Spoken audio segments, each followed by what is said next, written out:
Hey, it's America's Supermom. Thank you for joining me on my podcast. This series is the Corona Chronicles. I created this so that we would have an outlet of positivity in the midst of a lot of negativity. You know what I'm talking about. All the news, the fear around this virus, how it can affect us, what the new normal is looking like, and how so many things have changed that a lot of people feel like um, it is the end of the world, so to speak. So, this podcast was created so that those of us who have hope, who are willing to move forward with this new normal and innovate new things that will help us to be creative and positive. That is what this platform is for us to come together and share that positivity and that light with those who may need it. So if you're interested in sharing your insight, please reach out because we can never have enough positive news. So sit back and enjoy the show. I want to thank you guys for joining me today. I'm really excited about my next guest, Jen, and I'm going to let her pronounce her last name, okay? Because I'm all about getting it right here. But we actually got connected through Chelsea Colley. We were in her Women's Summit. It was with moms and trying to empower them and things of that nature. So I'm really excited to have her here today because it just speaks to the fact that we both are like minded when it comes to being solution oriented, helping other people, and doing what we can to continue to give people hope and positivity during these times where there's a lot of uncertainty. So I'm excited for us to get into the interview. But before we do that, we're going to give Jen the opportunity to introduce herself before we get started. Awesome. Thank you, Lachelle, for Mm-hmm. having me here. Mm-hmm. So, hello, everyone. I am actually a formal financial advisor, Oh. and now I am a certified money coach. I'm also an author and a speaker. I just published my sixth book, which is called Do Before I Do, which teaches couples how to have conversations about money. Because, we don't Mm. learn that in real life. And things like that in school, we always ask ourselves, why didn't they teach us this? And Right. so I wanted to really help couples and empower them to have that open conversation with respect and love, to talk about those things that are really difficult. And Mm-hmm. so, over the last 15 years, I've worked with organizations such as the Walt Disney Company, Warner Brothers, Goodwill, the US Air Force, and been on multiple, radio, TV programs, podcasts, and blogs. And talking about money management, expertise, and the things that I've experienced as a financial advisor. But what I love doing is working with emerging entrepreneurial women Mm-hmm. to help them master their money and their mindset so that they can create lasting and transformational change to empower them to gain that clarity, hope, and confidence. Because really, the goal is so that they can all live an incredible financial future. I love that. That's what I did. That is so Thank you. awesome and such an appropriate topic today because a lot of people are in this space to where, they may have a little bit more abundance of money because they have been home quarantined. A lot of their expenses have been somewhat eliminated or decreased quite a bit. And then you have Mhm. some who are at home and they are seeing their expenses increase and the amount of money they have coming in going down exponentially. So, I guess the first Yeah. question I would have is, for people who are listening and they're in that space of wanting to be proactive about their money situation, what is a small step that they could take to kind of get on the right path if they feel like they haven't been managing their money correctly? Yes, that's so important to really assess where you are right now. Mhm. And so, if you feel like you're in that space, I think sometimes what happens is we're so busy in the busy. Mhm. We're so used to running around and taking care of our spouses, taking care of the house, the kids, the activities, the dog needs to go to the groomers, all these crazy activities. And so, of course, we are now in a situation where it's uncertain. Like you said, we Mm-hmm. don't know what's going on. And so, if you find yourself in that space where you have this time, this is like the perfect time. It's been like that for several months now. And I think what's interesting about what we're going through right now is that we don't know from one moment to the next week Right. what's happening, right? Right. We don't know. It's like every time I hear something on the news or somebody says it, or you know how it goes, you Yeah. see it on Facebook. Sometimes that's the only time you find out about something.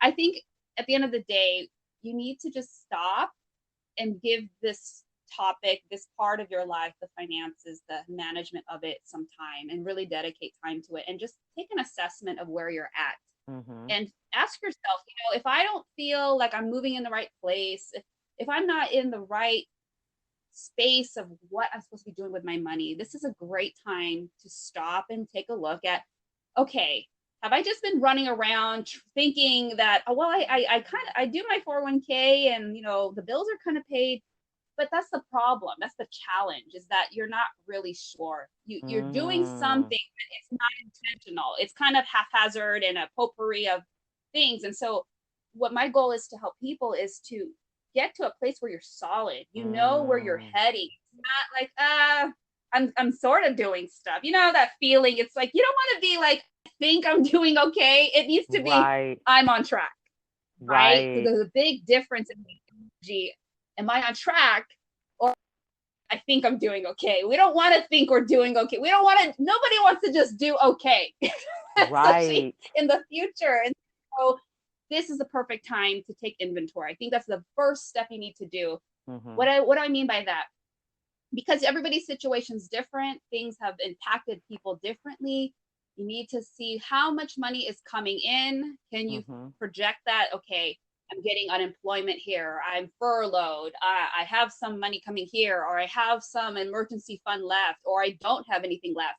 You need to see what's around, what you have available, what's going to be coming in, and then you need to take a look at what's going out, what Mm-hmm. money is going out basis. What are your expenses? This is a time, especially if things are very tight, you need to really take a look at the expenses that are going out, and are you spending money on things that you don't even use, or have you called some of these places that, the gym, some Mm-hmm. people, I don't, you even know, has your membership been put on hold? Is there Mm-hmm. anything that you can get rid of, even if it's temporary? Because then that's money you could be setting aside for other things. Mm-hmm. So to go back to the question, it's simple. You really got to just stop and do an assessment of what money is coming in and what's coming out. And then you can start to plan from that point. Okay, you can't do anything until you know what's happening from that standpoint. I love that.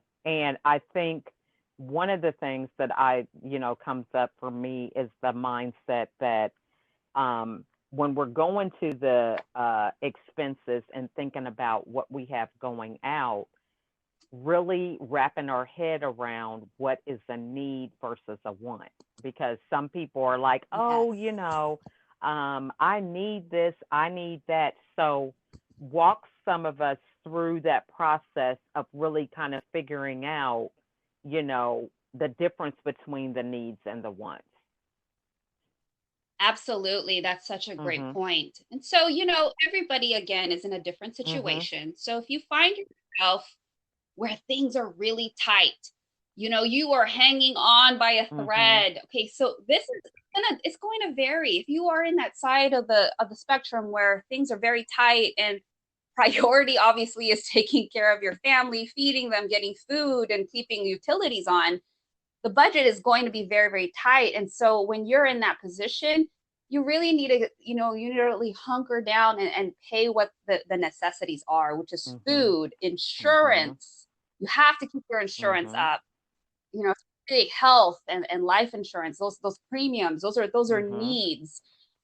Also, like I said, utilities, food, things like that, the Mhm. things that you really, really need. And then if there's any room left in the budget, then of course, I'm not opposed to wants, so then, as you move away to the other side of the spectrum, of course, you're going to have more what we call discretionary income. And if Mhm. that's the situation that you're in, then of course, you can buy things that you might not necessarily need because you can afford to. It's in your budget. So Mm-hmm. be be aware. I think you really just need to be honest with yourself and not be in denial, Mm-hmm. because you have to really take a look at the situation that you're in and ask yourself, do we even have the discretionary income to buy the things that we don't necessarily need but I want it? Mm. So depending where you're at, you got to ask yourself those things. And I will say this too, there's a lot of advice out there where, okay, get rid of all your Starbucks coffee, get rid of Mm-hmm. every single thing so it's like bare bones. And I think there's a time and place for that, but I like to focus on helping people instead of like cutting away. I want to help people focus on more, how can we generate income? How Mm. can we increase? And it's a different, you mentioned mindset. It's a mindset shift, because you can cut back only so Right. much, but at some point you have to increase and infuse more cash flow into your situation. And I think I rather have people learn how to be in that space and operate in that space, because I look at it like this. We hear all the time like, oh, cut back all the Starbucks, but I look at it like this. If you want to enjoy, if that coffee brings you Right. joy, have it. Right. Why deny yourself? It's one coffee. Now, again, you got to assess it. If you are, it's between buying gas and paying for your health Right. insurance, maybe maybe you bring it down to one cup, one venti, a week. Right. But to Oh, but it's one of those things where it's got to have a Yes. balance to it. But the I'm not of the mindset to tell people like, how dare you buy that coffee when you're in debt. Yeah. It's like, because here's the thing. You can be in debt and trying to get out of it for 5 years. Am I supposed to tell somebody to deny joy in their life for 5 years until everything's in the clear? Right. It doesn't make sense. It might take you to get there a little longer, Mm-hmm. but at least along the way you were encouraged to enjoy life, even if it's on a small Right. level. I love that. And I You know? love the whole thing about, making that shift about generating income. And I think this is so key because if you have the whole thing of taken away, it's about scarcity. It's about, your thinking is not even the same, right? You got abundance and Yes. scarcity. So you're not going to get to that other side a lot of times dealing with lack and being afraid. So for people who, Absolutely. yeah, so for people who have a little bit of abundance, you're not spending that money on dry cleaning. You're not driving to work. You're saving money because maybe you can suspend some of your certain expenses because you're not using them right now. So this surplus, so to speak, for people who want Mm-hmm. to begin to protect themselves for something futuristic after seeing this situation we're in now, what would be some of the key things that they need to start adding into their spending routine to kind of prepare them should they have another situation like this where their industries are being disrupted and things of that nature? Yes, this is a great for people that are in that space to do Mhm. a checkpoint. Okay. So the first Mhm. thing you want to look at is, how is your emergency fund doing?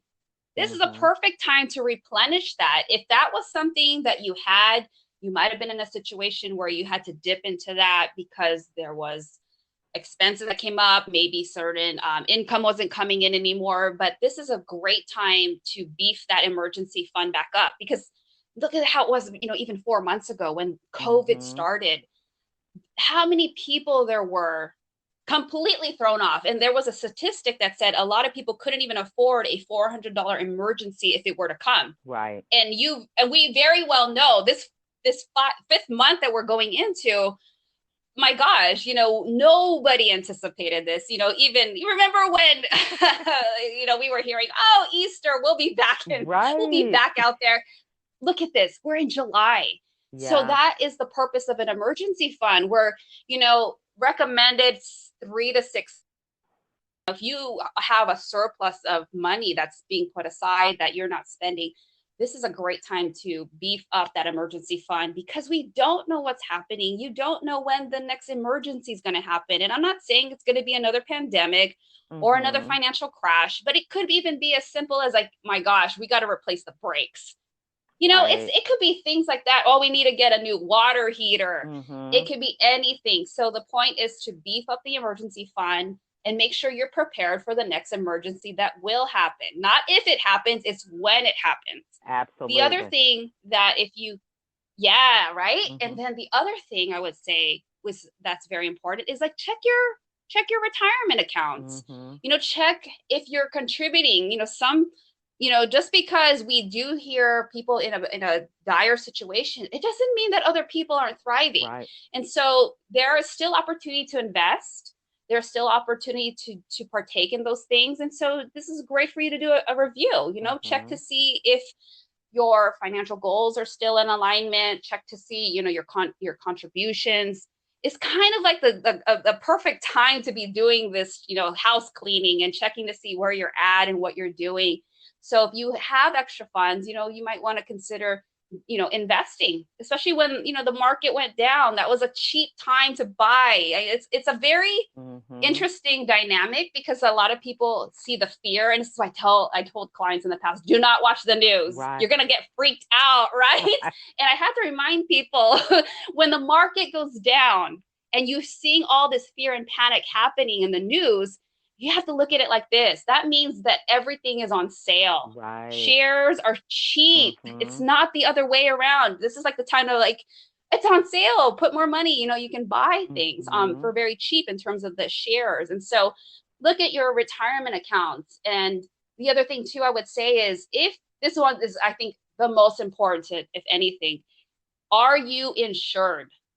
Mm. Imagine if you didn't have insurance, and I'm talking about life insurance. Mm-hmm. What scares me and what kind of worried me was I thought about all those families who passed away, all those Mm-hmm. people that were affected by COVID, and how many of those families did not have insurance on the breadwinner or the person who passed away? Yeah. And so, again, we can't predict, but life insurance is really the foundation of a Mm-hmm. sound financial plan.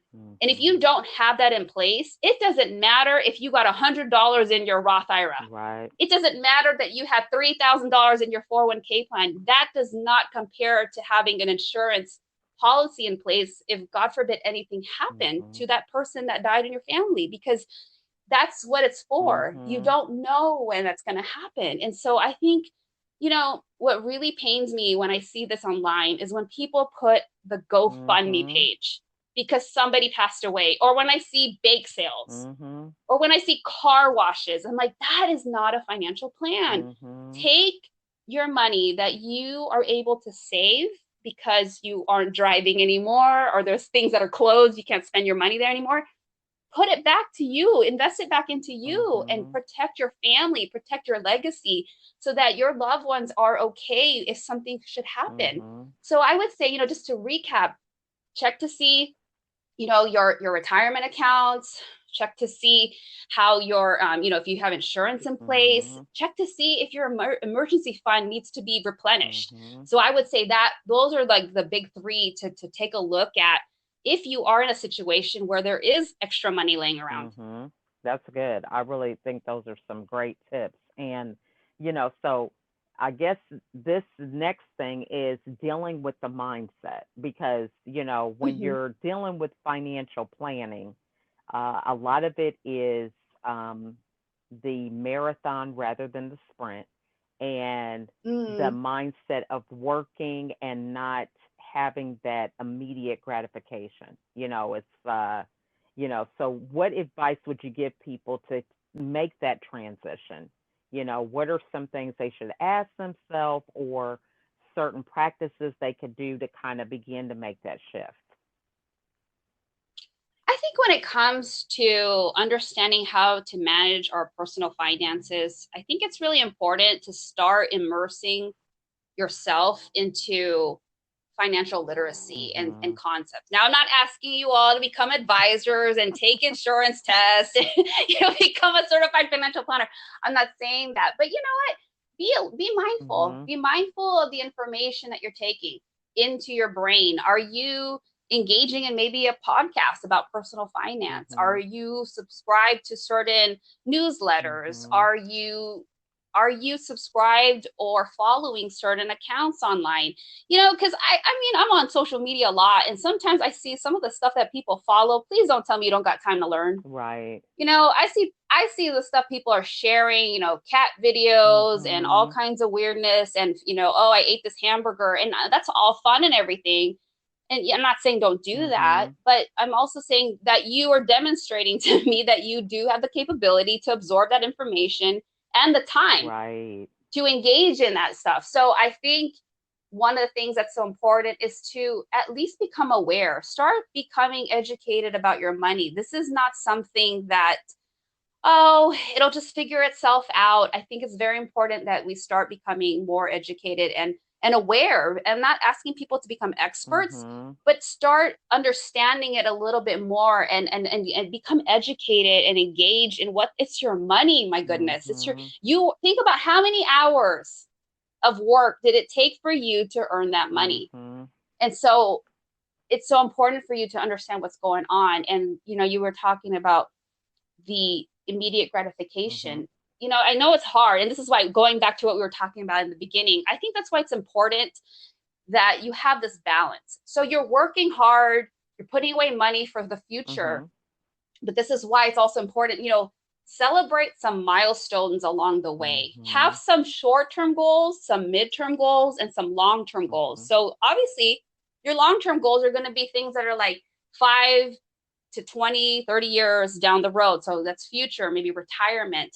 Midterm goals could be, 1 to 5 years. And then short term could be 12 months or less. And so I think it's so important that you have goals set aside for each of those stages. And so when you hit those little milestones in your short-term goals, let's say you pay off a credit card, then find a small way to celebrate that. I don't think there's anything wrong with that. Maybe you go have a nice dinner, or maybe you plan a staycation, or maybe you set these goals where, like, okay, we're going to save, $100 a month. And by the time we hit 8 months, let's go here.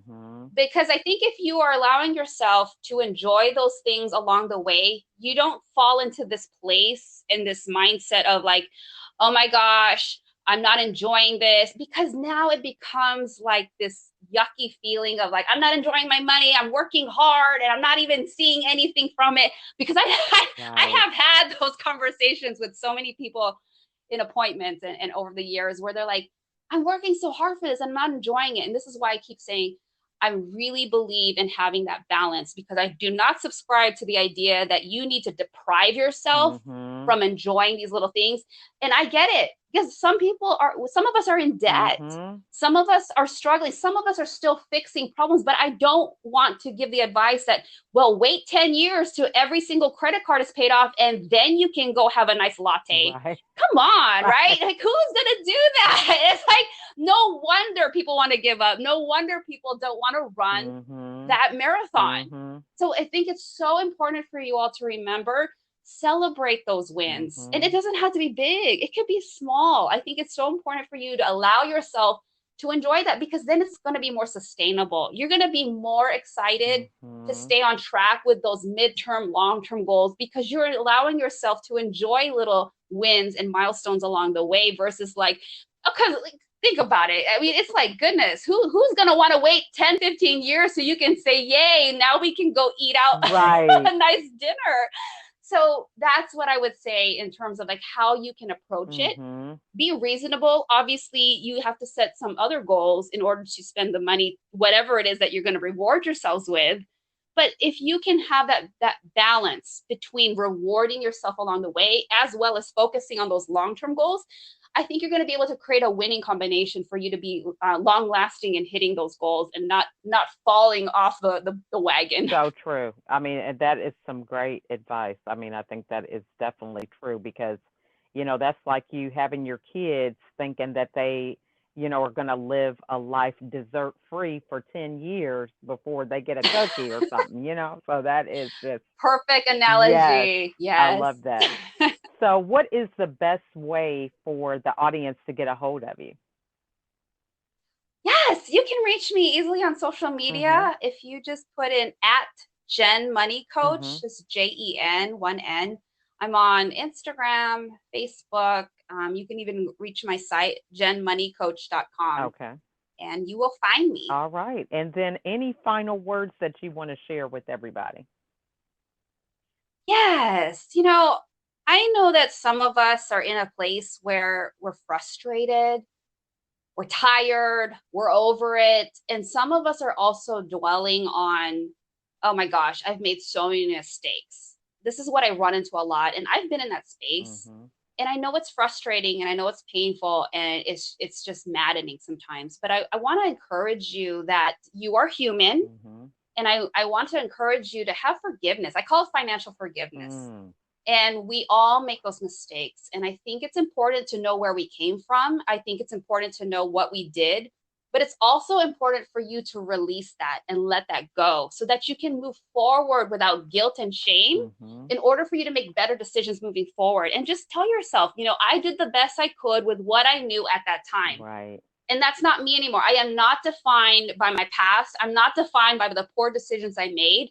I know better now and I'm going to do better now. And just know that everything is fixable within time.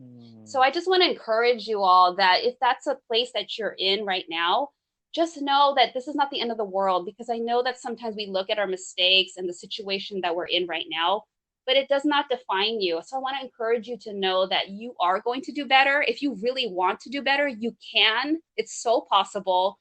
And that you can move forward and just fix this within time. So that's what I want to encourage the audience That with. is just awesome. So that is great. Well, I just want to thank you again for your words of wisdom and these nuggets. I have like 3 or 4 pages of notes, and it's I just love some it. great insight. So I want to thank you so much, Jen, for joining me and sharing your So wisdom, welcome. and look forward to us collaborating again in the future. Definitely. Thank you so much, Lachelle. It's been a You're pleasure. welcome. You have a great night, okay? You too. Thank you. Bye bye. Bye. Thank you for joining me on this episode. I really enjoy providing content that inspires and challenges us to be a better version of ourselves. If you are interested in being a guest on the show, please email me at info@lachelleatkins.com. You can also reach out to me on Facebook, LinkedIn, Instagram, Pinterest, or my YouTube channel. If there was something in this episode that resonated with you, it probably will resonate with someone else. So please share it. It's free. It doesn't cost anything. But those aha moments, those moments of really getting something and changing your perspective are very, very pivotal in having people um, change the trajectory of their lives. And so being able to share insightful information so that other people can grow is the easiest thing that we can do as we pay it forward. So again, I want to thank you all for listening. And if you have time, write out a review. Go to iTunes, Anchor, wherever you can find this podcast on any of those platforms, and write a review about what impact this episode had on you, what you learned, or whatever. Any feedback is great because it just helps me to understand what content is really beneficial for those that are listening. So, again, I want to thank you all for your support and taking the time to spend some time with me and my guests. And I wish you a wonderful day. Thanks for listening.